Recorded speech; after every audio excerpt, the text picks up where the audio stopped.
Well, you just kind of get used to riding the unicycle and stuff.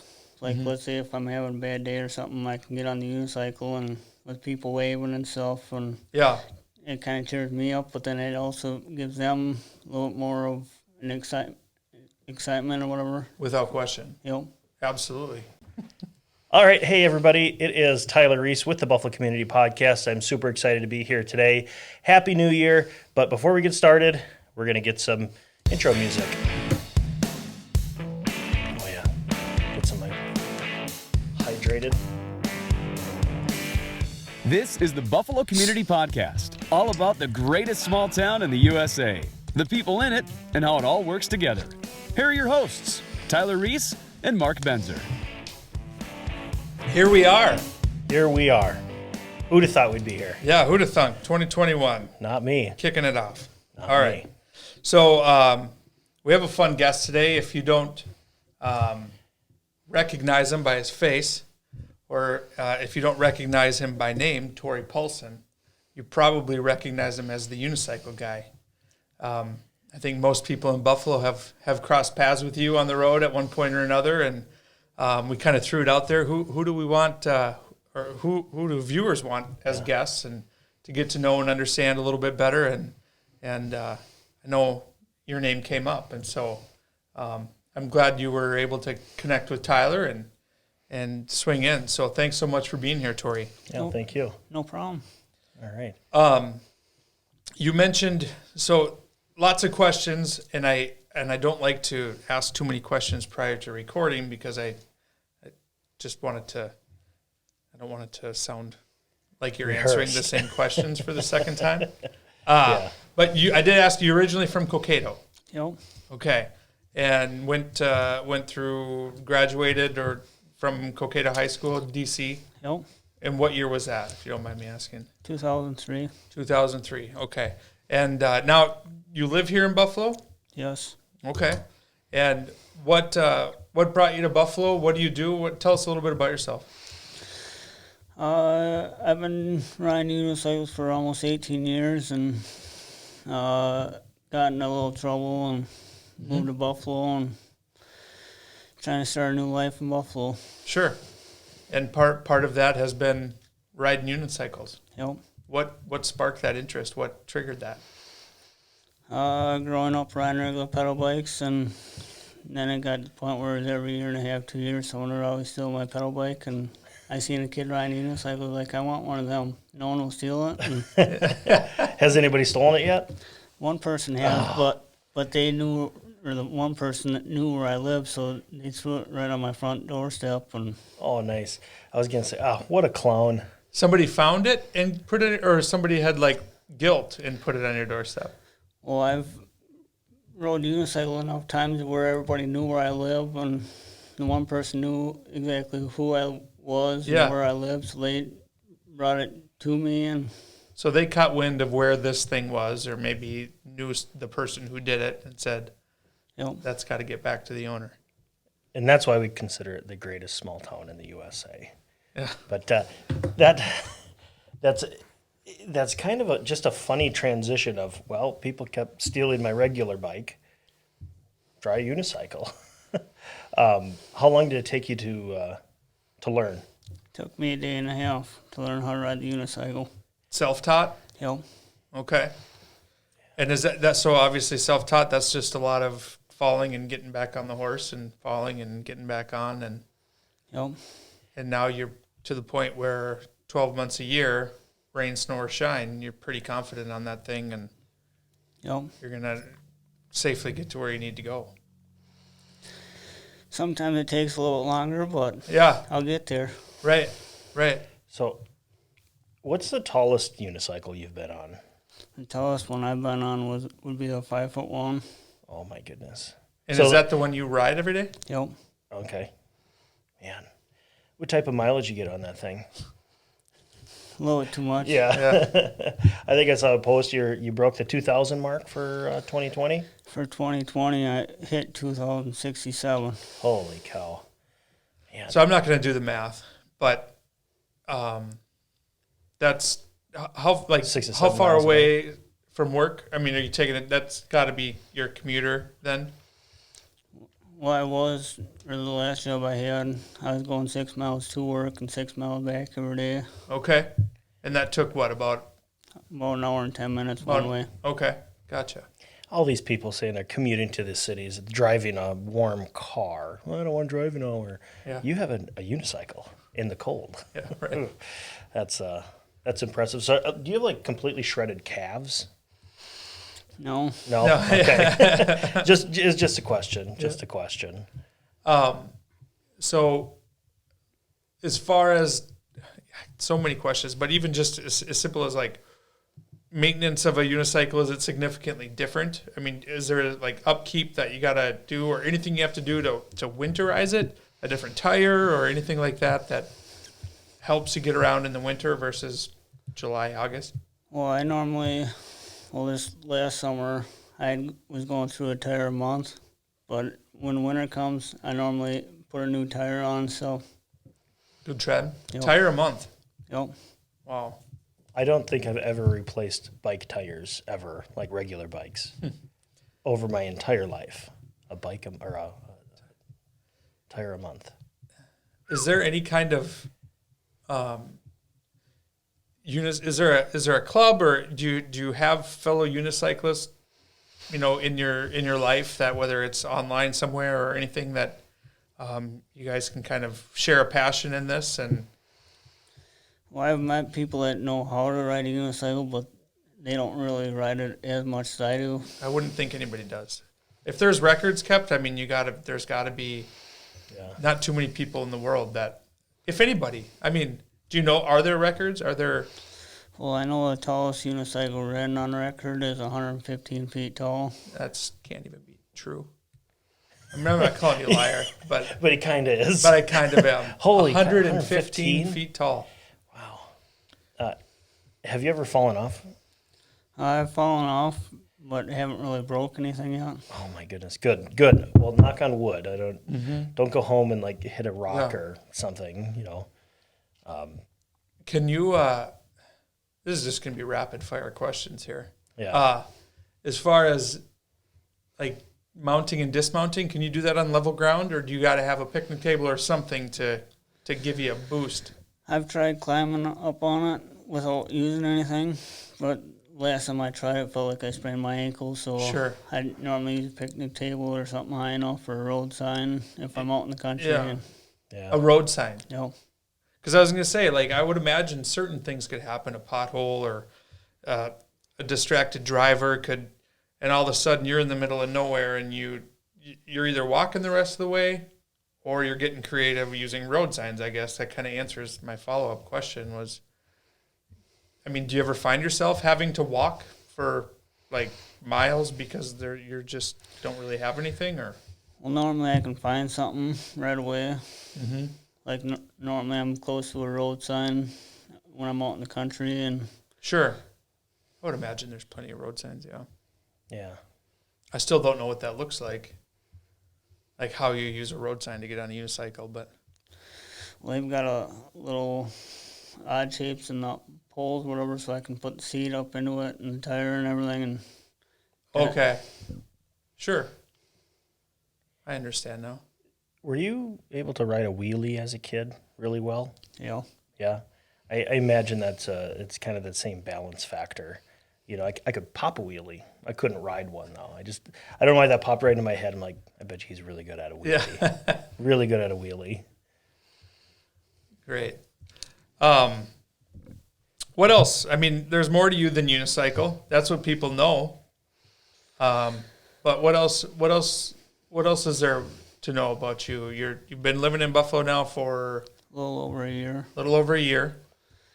Furthest I've gone on the unicycle is 42 miles sober, 8 miles drunk, and 3 miles with rollerblades on. Was that all in the same day? No. Okay. It's a progression. 42 miles sober, like In one day. in one day Went from Cokato to St. Cloud. on a unicycle. Yep.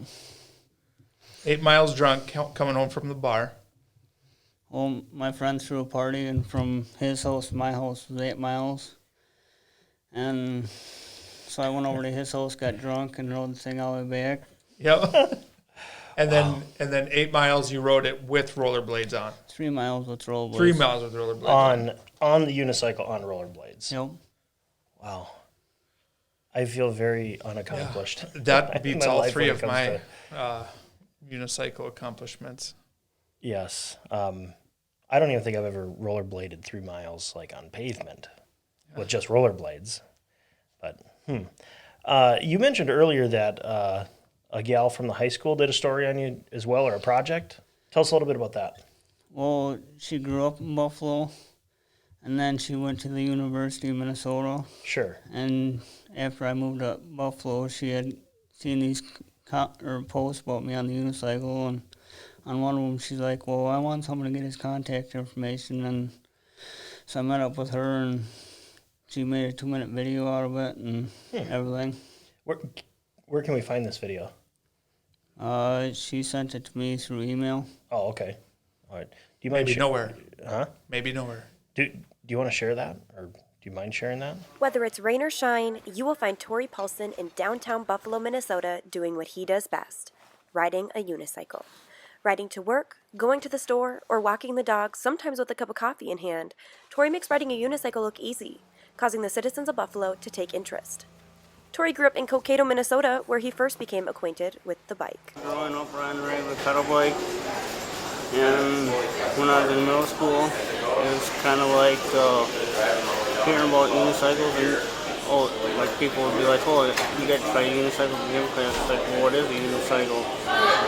You know, you only see the thing on TV and the newspaper. And in my senior year in high school, I finally seen a kid riding one, went into a bike shop, bought one, and a day and a half later, started to go down the road. While it first started as an interest, it has now become Tory's sole mode of transportation. Just a fun hobby I picked up. But then I got a DWI, so I lost my license for a year, and so that's kind of my only transportation right now. And so I'm 95 days sober today. Scrolling through the Buffalo Facebook page, there are countless posts and pictures recognizing Tory's talents, posts thanking him for being great entertainment, and even some worried about his safety and lack of visibility to oncoming cars. And I did talk to someone about it, and they're like, well, yeah, should be able to have a vest on or something, so that's why I went out and got a jacket. And as an even more impressive stunt, Tory took a couple of dogs out for a stroll, gaining even more attention from Buffalo residents online. A couple guys I live with, they showed me a couple posts, so I downloaded that and stuff. And after I got added to the group or whatever, I was like, well, all right, well, I'll give everybody in Buffalo something to talk about. And so, what's next? I mean, you've mastered the unicycle. I mean, is there something that you've always wanted to try with it? Is it? I guess I'm still learning on how far I really can go and everything. And sure. It's like I've gave my niece and nephews a ride on the unicycle and stuff, but now they're getting a little bit too big. And Sure. Yeah, I made the joke. Every guest comes on here gets a mug from us. I said, I don't know if you have a place to put that. And you said you rode with a 20-pound salt bag? No, 20-pound bag of pellets for a trigger. Oh, okay. Yeah. Still 20 pounds. Those aren't very convenient, and they shift around. Is that a balance on top of your head thing? Put it in a backpack? Just threw it right on my shoulder. And Sure. Okay. Is it, has anybody told you you can't do that? 5 years after I got started riding unicycle, Yeah. a Wright County cop had stopped me and told me I don't have any control over my 5-foot unicycle. I need to get handlebars, headlights, and taillights for it. And I tilted the unicycle towards him. I was like, okay, I want to see you get your ass up on this thing. And he's like, oh, I just throw it away. I'm like, well, that's you, not me. So quit harassing me about it. And Okay. Sure. And then you promptly tell them about your 42-mile ride? Yeah. The sober one, not the drunk one. well, it was a couple months after is when I went for a 22-mile ride. Sure. And then it was a little bit after that is when I went for the 42.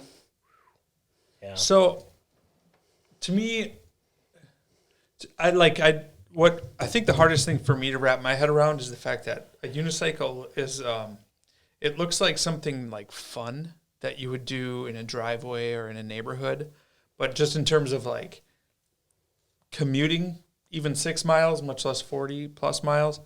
It just looks so inefficient and like it would be really frustrating. Like it would be a really frustrating way to like get from here to here. Like the whole time in my head, I'd be going, boy, I wish I was on a bike. But is that, I mean, did you go through a period of like, this isn't going fast enough, or why can't I coast? You can't coast on a unicycle, right? No. You have to pedal. If you're moving forward, you're pedaling. So is there an adjustment period of that, or is it just something you have to experience to really know? Well, you just kind of get used to riding the unicycle itself. Like, let's say if I'm having a bad day or something, I can get on the unicycle and with people waving and stuff, and it kind of cheers me up, but then it also gives them a little more of an excitement or whatever. Without question. Yep. Absolutely. That was one thing that I'm glad to have you here. I love the business owners that we have on here, and I love all, teachers, whoever. But I think as much as you like riding unicycles, I think you bring joy to people's lives. Just smiles, wow. Yeah. It's just not something you see every day. And the fact that you're so committed to it, I think is really neat. Well, the good part about the people of Buffalo, we do get to see it nearly every day. Right. Would you rather unicycle in like 90 plus degrees and humid, or like 20 below and windy? I guess I'm okay with both of them. Okay. Of course you are. Yeah. Well, I mean, like, in the winter months, it gives me a little bit more of a challenge, what I like and stuff. Sure. You certainly come prepared. The neon orange, you always got your jacket and your hat on too. So, and you're moving. It's not like you're stationary outside. Man. Is there certain conditions though that do, hard packed ice, or I guess what scares you the most? I have an idea, not just weather conditions, but just what scares you the most. Is there anything? I guess I don't get too scared anyway. Oh, yeah. Because, I've gone up to the ice rink a few times while the kids are ice skating, and I do a couple laps on the ice while they're ice skating and stuff. And honestly, I don't think I could ride a bike on ice. Everything's so slippery. Have you ever had any close calls with a car? A few times. Yeah. I thought you were going to say texting and driving was maybe your most scary adversary. I do see people out there not really paying attention and stuff by texting and everything. And you've got a nice vantage point of that. Yeah. So, go ahead. Because normally I sit high enough where I'm eye level with the person in the semi, and they're down here trying to be all sneaky about it. And, what's easier, going up a hill or down a hill on a unicycle? I like going uphill a little bit better. Sure. Because if I do fall, I can kind of catch myself a little bit easier. Yeah. Man. Do you typically fall one direction or other, or can you fall forward just as easily as you fall backwards? Or depending on the situation. Yeah. Like this last spring, the chain broke on me, and I didn't have a choice, and then it landed flat on my back and stuff. And couldn't get. Oh wow, yeah. That's yeah. So it's not just obstacles in the road or bad drivers, but you could have equipment failure and find yourself in a similar in a situation where you're going down, and hopefully you don't land flat on your back. Sometimes you do. Sometimes I do. Do you go? How many unicycles have you owned? What, like 7 of them? Why do you replace them? Just get wore out and everything. Wore out. And I would imagine, just like bikes and everything else, that there's entry-level unicycles and sky's the limit in terms of quality and features and benefits. Yep. Yeah. What's the most interesting thing you've seen whilst unicycling? I don't know. There's a lot of them. It's kind of hard to describe one. Sure. Okay. Yeah. Anything that we're missing about it, or?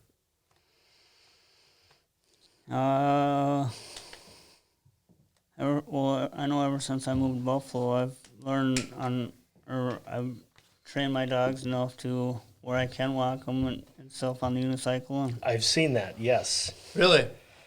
I was kind of hoping you would say you train your dogs to ride a unicycle, but maybe that's the next step in the progression. They're not bears. Yeah. Come on. Yes, I've seen that. Golden Retrievers? Huskies. Close. Not really. Yeah, no, not even close. Yeah, I saw that downtown Buffalo, right along Buffalo Lake there. I thought, what? I mean, what if a squirrel comes by? Or another dog? Or anything? Again. Well, Good job. I know they do like to try and get the squirrel or whatever, but Yeah. it took a lot of walking practice with them before I did get on the unicycle. Right. And Sure. How has this, I guess, changed you, or how has this? I mean, right now you're sitting here with us on a podcast about the city of Buffalo. People have done school projects about you. I guess how has it impacted you? Has it surprised you? Is it about what you thought? Is it how has it changed you? I guess in terms of it's more than just unicycling. I mean, you do it for lots of reasons, I would imagine. Well, ever since I moved to Buffalo, it's kind of helped me stay sober and everything. Because everybody, I don't really know anybody in Buffalo, so it kind of helps me stay sober and stuff. Sure. Because I don't know anybody. And it's like, well, okay, I've talked to a few people, and they're like, well, what's best for you? And I'm like, I can get on the unicycle and ride the unicycle and meet new people and meet sober people and stuff. And Yep. Like, one guy's like, well, what do you mean by meeting sober people? It's like, well, as far as I know, you're sober and everything. And Yep. so. And it's still just amazing to meet somebody riding a unicycle. Yep. It's you Right. know. So, and I would imagine too, just you mentioned you live in Buffalo. You don't know too many people in Buffalo, yet everybody in Buffalo knows of you, or some people know you. So, as long as Tory's not too busy, if he doesn't have a 20-pound bag of pellets and a dog, and trying And to a get cup home, of coffee. And, oh, sorry. say hi to Tory. Yeah. And introduce yourself, because we like having you in town. And obviously people wanted to hear your story because the idea came from listeners. And so thanks for being honest about your story and coming in and telling us a little bit about yourself. I don't have much of a follow-up, but... Yeah, I'm glad we're not going to demonstrate them or try them right now. I kind of like my collarbones and my shoulders and not being concussed. So appreciate it. Thank you for coming in on, kind of short notice. I mean, especially with your travel time. I mean, you're riding a unicycle here, so. Well, it only took me about a half hour to get here anyway, so. There you go. Not bad. But for the Buffalo Community Podcast, I'm Tyler Reiss. I'm Mark Benzer with Tory Paulson.